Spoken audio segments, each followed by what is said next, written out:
Imagine if you could turn every interaction into a deep magnetic connection, a real power move at your fingertips. In today's video, we'll dive into the captivating world of relationship magnetism, exploring how small adjustments can lead to massive impacts. Get ready to unlock the potential of your interconnections and achieve the kind of bond you've always dreamed of. Hey there. Today, we're diving into a topic that's both super relevant and deeply connected to Buddhist principles, dopamine and emotional regulation. If you've ever found yourself caught up in the excitement of a new relationship, obsessing over every text and wondering if you should reply, you're definitely not alone. But here's the thing, this intense focus often points to something deeper. Dopamine, that neurotransmitter buzzing in our brains, plays a huge role in how we manage our feelings. When we're fixated on someone, it might not be about them per se. Instead, it's often about the rush and thrill we used to feel, perhaps back in our more carefree days. This craving for the missing piece in our lives is actually a reflection of an internal emptiness. It's less about the person and more about what feels incomplete inside us. In Buddhism, there's this idea that our suffering often comes from attachment and longing. When we look to another person to fill that void, we're setting ourselves up for disappointment. The real journey, according to Buddhist teachings, is about recognizing and addressing our own inner emptiness, rather than relying on external sources for happiness. So how do we shift this mindset? Start by detaching from the dopamine-driven need for a specific outcome. Instead of fixating on how things should be, focus on the present moment and explore your own attributes. This is a key lesson in Buddhism. Being mindful and fully present can help us let go of expectations and just experience life as it is. When we get caught up in overthinking and seeking validation from others, we end up investing too much in the outcome. This can create performance anxiety and even sabotage potential connections. Sometimes we might miss out on genuine opportunities because we're too busy trying to prove ourselves or worrying about the end result. Our goal here is to reprogram our thinking. Imagine approaching relationships from a place of giving and sharing rather than seeking something in return. Think about it. You bring unique value to any interaction, and recognizing this can shift your perspective. You're not trying to prove your worth. You're simply being yourself and offering what you have. By embracing this approach, you'll find yourself naturally more attractive. Not because you're seeking validation, but because you're grounded in your own value and purpose. Remember, in Buddhist practice, it's often about finding contentment within ourselves, rather than chasing after external sources of happiness. So, next time you're caught in the whirlwind of new romance or even a familiar relationship, take a step back and reflect. Are you seeking something to fill a void, or are you simply sharing your own light? Reprogramming your mindset to focus on giving value rather than seeking validation can lead to more meaningful and fulfilling connections. Thanks for tuning in, and may you find peace and balance in your journey. As we dive into the secrets of relationship magnetism today, you'll find that understanding yourself better is key to making those deep connections. To help with your personal growth journey, I've left links to 4 incredible books in the description below. These reads are packed with insights that can complement what we're discussing and support your development in meaningful ways. Check them out and see how they can enhance your journey towards stronger, more fulfilling relationships. Breaking free from the nice person syndrome. Let's talk about something that many of us struggle with, the nice person syndrome. This is when we bend over backwards to make others happy, often at the expense of our own needs and well-being. It's like being so focused on keeping everyone else's flame burning that we end up letting our own light flicker out. Think of it this way. If you've ever been on an airplane, you know they tell you to put on your own oxygen mask before helping others. It's not just a safety measure, it's a crucial metaphor for life. To truly contribute and make a difference, we first need to take care of ourselves. The nice person syndrome is about trying to please everyone around you so much that you lose sight of who you are and what you need. This often stems from a deep fear of being alone and a powerful dread of abandonment. This fear can push you to pour all your energy into others, desperately trying to fill a void and avoid feeling lonely. But here's the kicker. This self-sacrifice can lead to losing your sense of value and make you a target for people who exploit your eagerness to please. Think narcissists or those with antisocial tendencies. In the end, this drains your energy, leaving you frustrated and emotionally withdrawn. Breaking free from this pattern starts with self-awareness. Reflect on moments when you first noticed these feelings of neglect, or recall a significant time you felt lonely. Understanding that you can contribute more effectively to relationships by focusing on your own growth is crucial. Your influence on others happens indirectly. You don't need to dictate their actions. Instead, you lead by example. When you spend time with someone, your habits and behaviors align with theirs, subtly guiding them in a positive direction. Disney movies, for example, often play on our anxieties about attachment, shaping our expectations and desires. Recognizing and acknowledging this fear of abandonment is the first step to overcoming it. While we might think we're being genuine and kind, we could be trapped in the nice person syndrome, focusing more on the outcome rather than the process. To change this habit, try observing your behavior from a distance and notice the emotions it triggers. By stepping back and observing, you can start to detach from these patterns and gradually shift towards a healthier approach. Remember, it's not about sacrificing yourself to please others, but about nurturing yourself so you can genuinely contribute and lead by example. Hey, if you're finding this video helpful and want to keep up with more content like this, make sure to subscribe and give us a thumbs up. It really helps us out and ensures you won't miss any of our upcoming videos. And if you're enjoying what you see and want to support us even further, consider becoming a member. Your support allows us to keep creating great content and bringing you even more valuable insights. Thanks for being a part of our community. Environment and solitude, taking the first step. Ever notice how being part of a social group can subtly shape your beliefs about things like love and sex? It's like your surroundings have this sneaky way of influencing you without you even realizing it. Thanks to brainwave synchronization and mirror neurons, we tend to mirror what's around us. That's why "tell me who your friends are and I'll tell you who you are" isn't just a catchy saying, it's pretty spot on. We often get caught up in improving things like our appearance, wealth, or intelligence, thinking these changes will make a big difference. But here's the kicker. The real work isn't about adding new traits, it's about breaking down old habits and patterns. The spotlight effect, feeling like everyone is watching and judging you, is often tied to social anxiety and a fear of being judged. Our tendency to flaunt our strengths while hiding our flaws often stems from perfectionism, which can be tough to shake off. So what happens when you find yourself in an uncomfortable situation, like being at a party where you feel out of place? This might be a sign that you're not just disconnected from the crowd, but also from a deeper, more spiritual part of yourself. Solitude isn't just about being alone. It's an opportunity to reflect on your surroundings and the environments you choose to engage with. Every moment of solitude is a chance to reassess where you're at and whether you're heading in the right direction. Sure, it might feel like a leap of faith, especially if you're dealing with what's called limbic friction, the struggle to distance yourself from old friend groups.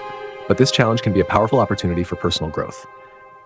Instead of trying to control or manipulate how attraction works, focus on understanding how your environment impacts your experiences and behavior.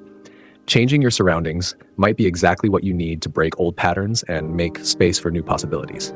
Embrace solitude as a tool for transformation and growth, and you might find that you're not just changing your environment, but also discovering a new, more authentic version of yourself.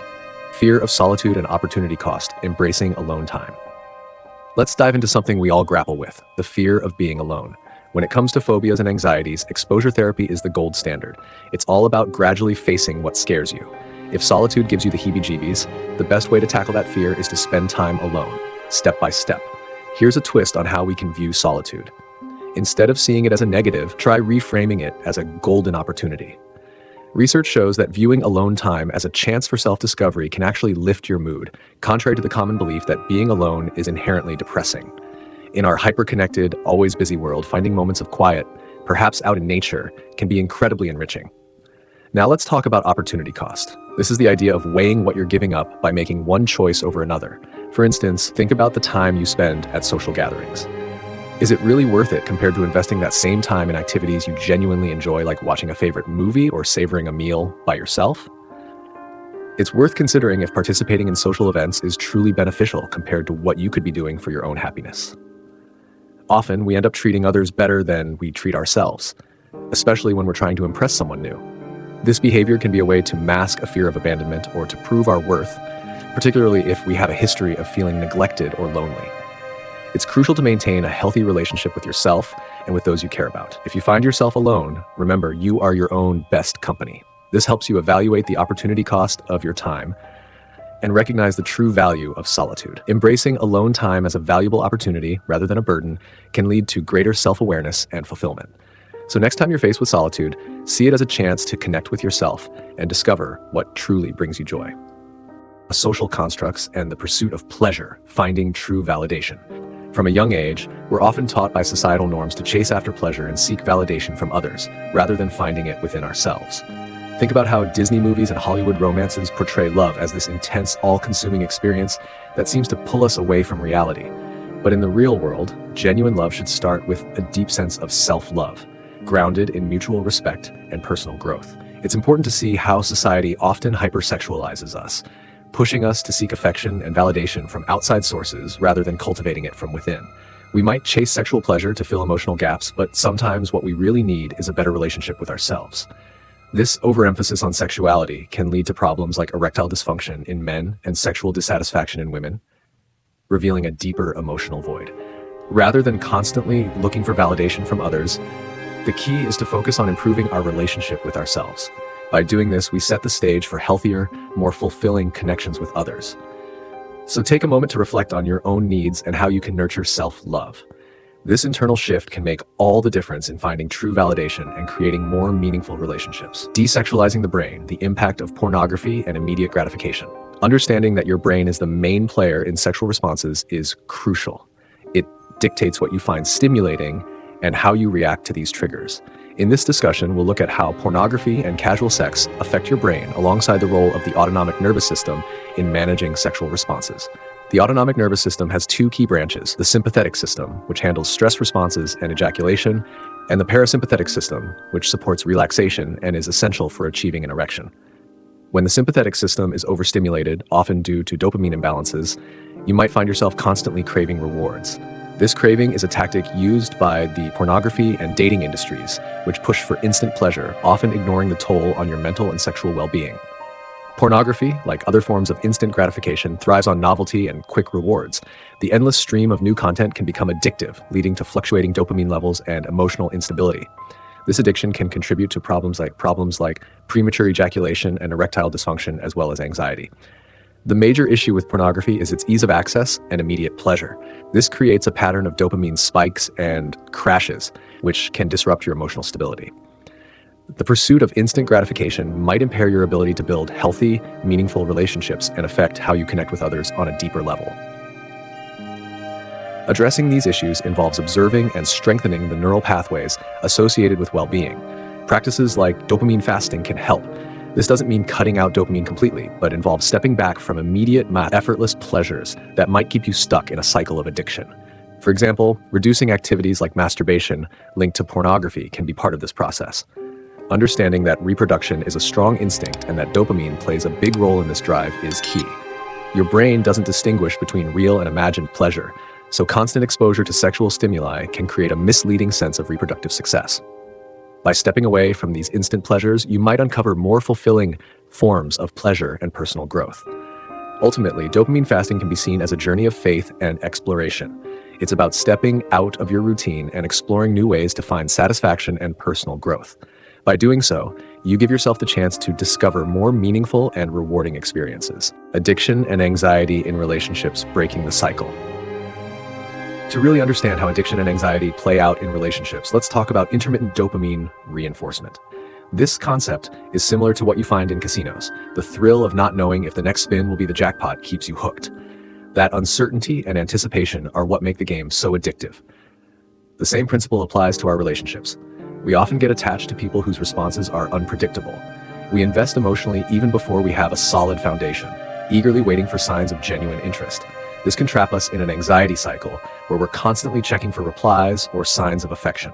When a response finally comes, it triggers a dopamine rush that temporarily eases the anxiety, but also further disrupts our dopamine balance, creating a never-ending loop. This pattern is not only draining, but also detrimental. Movies and romance novels often portray love as a dramatic, challenging quest.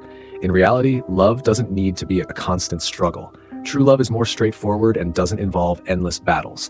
Personal growth, while challenging, is a clear path. There are many potential partners out there, so there's no need to fixate on just one person. Focusing on your own growth makes you more attractive and valuable in relationships. Instead of chasing after someone who might vanish at any moment, invest in solid, meaningful relationships, including the one you have with yourself. To shift this dynamic, start with self-compassion and self-interest.